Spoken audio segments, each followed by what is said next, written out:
కూడా పవన్ కళ్యాణ్ గారి మత్స్యకారుల పక్షపాతం ఏంటంటే ఆయన మొదటిసారిగా ఆయన శ్రీకాకుళంలో గంగమ్మ తల్లికి పూజ చేసే మొదలుపెట్టాడు. ఆ రోజు పార్టీ సమగా పెద్దలు ఉన్నారు, మరి మాట్లాడకూడదు. కానీ గతంలో పార్టీలను కూడా అది రద్దు చేసిన వరకు అంటే ఆయన చాలా మీరు ఆ రోజు గురించి ఒక ప్రత్యేకమైన సభ పెట్టి నామహోమం ఆ రోజు మీ ఎందుకు ఎంత ఏ విధంగా కూడా జరిగింది అంటే దానివల్ల మీ బతుకులంతా కూడా చాలా తారుమారైపోతున్నాయి, బతుకు రక్షణ లేదని ఉద్యోగం జరిగింది. నిజంగా మీరందరూ కూడా పవన్ కళ్యాణ్ గారు ఏంటంటే మీరు వేట కళ్యాణంటే మీరు వచ్చే వరకు కూడా మీ గవర్నమెంట్ పెట్టిన సూసైడ్ ఆర్టికల్ కూడా అది రద్దు చేసిన వరకు చాలా మీరు ఆ రోజు మీ గురించి ఒక ప్రత్యేకమైన సభ పెట్టి నర్సాపురంలో ఆ రోజు మీ ఎంత ఏ విధంగా మాట్లాడారు, ఎంత ఆవేశంగా డైలీ మార్పులకు వెళ్ళించాను. ఇప్పుడు కూడా కంటిన్యూ అవుతున్నాను అనుకుంటున్నాను. రోజు అవుతుందని చెప్తున్నారు. మా సజ్జాన్ గారు గోదావరి సజ్జాన్ గారు ఇచ్చారంటే ఈ గోదావరి ప్రాంతాలు ఇక్కడ ఉన్నారు కాబట్టి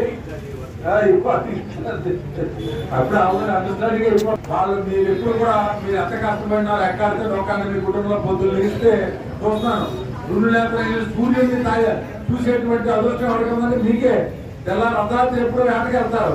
పొద్దున్న భర్త కష్టపడి ఎంతో శ్రమ చేసిన తర్వాత ఆ భార్యను తెచ్చి మీరు బజార్లో తీసుకెళ్లి మీ సరుకు అమ్మి 10 మందికి పంచుతారు. నేను ఉన్నప్పుడైతే అన్ని రైతు బజార్లు అన్ని ఫిషరీస్ డిపార్ట్మెంట్ లో ఇంచుమించు ఆల్కాడ్ గార్డెన్స్ నుంచి వారి మీద దాకా అన్ని ఈ మత్స్య పరిశ్రమకు సంబంధించి మీకు అన్ని కూడా చేయడం జరిగింది.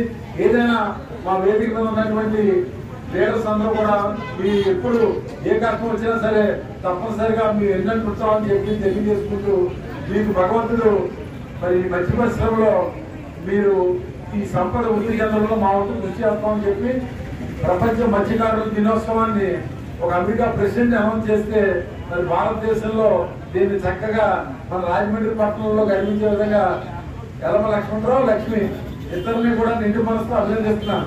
ఏం చేద్దంటే మనం కన్న తల్లిని ఎలా గౌరవించుకుంటామో మనకి జన్మనిచ్చినటువంటి మాకు జీవనం ఇచ్చేటువంటిది ఈ మత్స్య పరిశ్రమని ఆ రోజు 10 మంది పెద్దల ఊళ్ళో కేకేసి మాకు తోచినటువంటి సంపదలో కొంత సొమ్ము అతను నేను అనుకోవడం అంతా ఎవరిని నాకు ఈ రూపాయి ఇవ్వండి డొనేషన్ ఇవ్వండి నేను ఎవరిని అడిగినట్లేదు.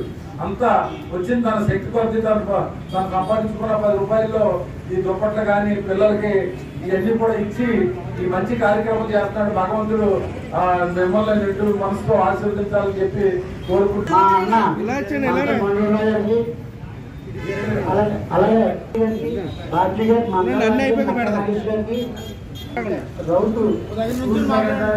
అందరికి కూడా మా మత్స్యకారులు ఎందుకంటే ముఖ్యంగా నేను చెప్పేది ప్రభుత్వానికి విజ్ఞప్తి చేసేది ఒకటే, మా మత్స్యకారులు తరఫున ఎవరైనా గోడలో చచ్చిపోయింటే మత్స్యకారులు కావాలి, ఏదైనా వరదలు వచ్చినాయంటే మత్స్యకారులు కావాలి, సముద్రంలో ఏదైనా జరుగుతుందంటే మత్స్యకారులు కావాలి, అన్నిటికీ మత్స్యకారులు కావాలి. కానీ మత్స్యకారులు అన్నదే విలువ అన్నది లేదు ఈరోజు.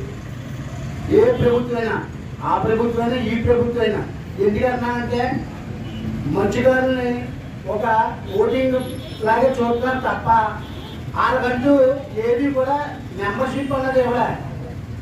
ఏదో ఇస్తున్నారు. ఎక్కడ మన కాకినాడ అన్నది మా మత్స్యకారికి సంబంధించి వనవాడి కొండబాబు గారు ఉన్నారు తెలుగుదేశం. ఆయన మత్స్యశాఖ ఎత్తే మత్స్యకారుల పట్ల మత్స్యకారులు ఏ సమస్యలు ఉన్నాయని ప్రభుత్వానికి చెప్పడానికి కూడా మాలాంటి మత్స్యకారు సొసైటీలు వెళ్ళి మాకు ఇది ఇబ్బంది అని చెప్పుకుంటాం. కానీ ఈ రోజున ఇప్పుడు ఈయన ఉన్నాడు ఎవరు పులి రవీంద్ర గారికి ఇచ్చిన వాళ్ళు ఫిషర్మెన్ కాబట్టి ఫిషర్మెన్ కూడా సమస్యలనే అధ్యయనం చేసుకుంటారు. కానీ దయవించి అది కొండబాబు గారు చెప్తారో లేకపోతే మన పులి రవీంద్ర గారు చెప్తారో ఇవ్వాల్సిందిగా ప్రభుత్వాన్ని విజ్ఞప్తి చేస్తున్నాం.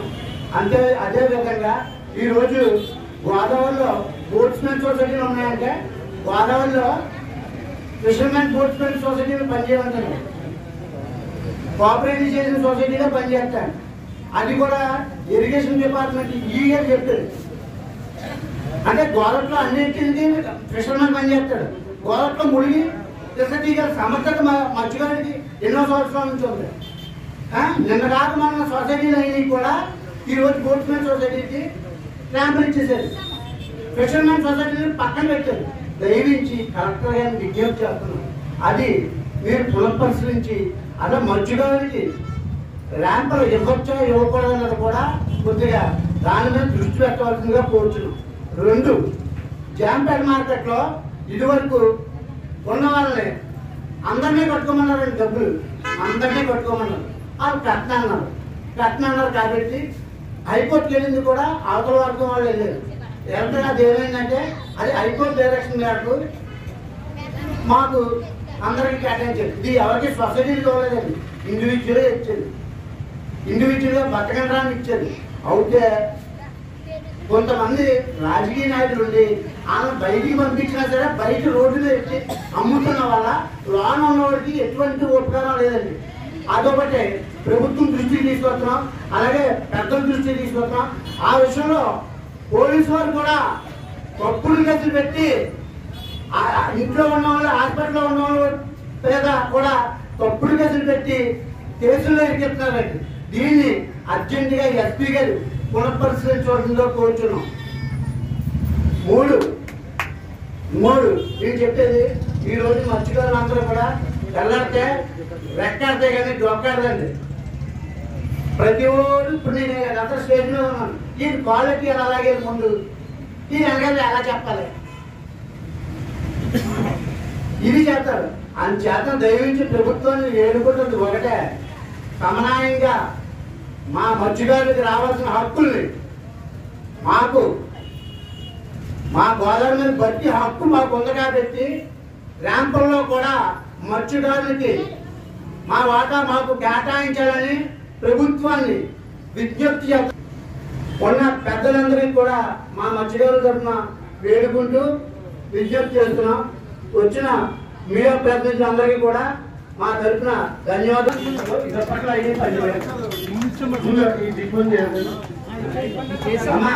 అందరూ కూర్చోండి, ఒక్కొక్కగా వచ్చి తీసుకోండి, అంతే తప్ప కింద మీద పెడతాం.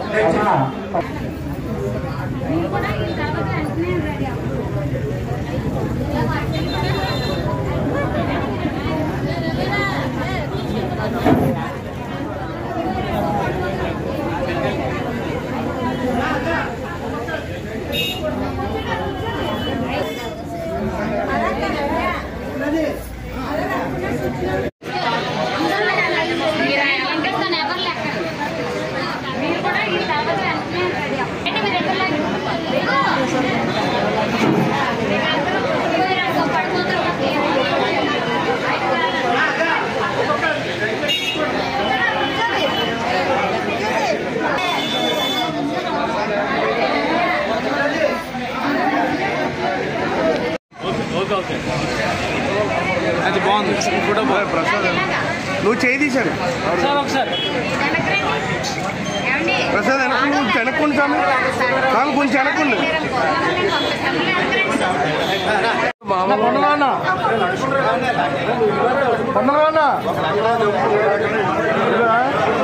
ఎలా చూడమ్మా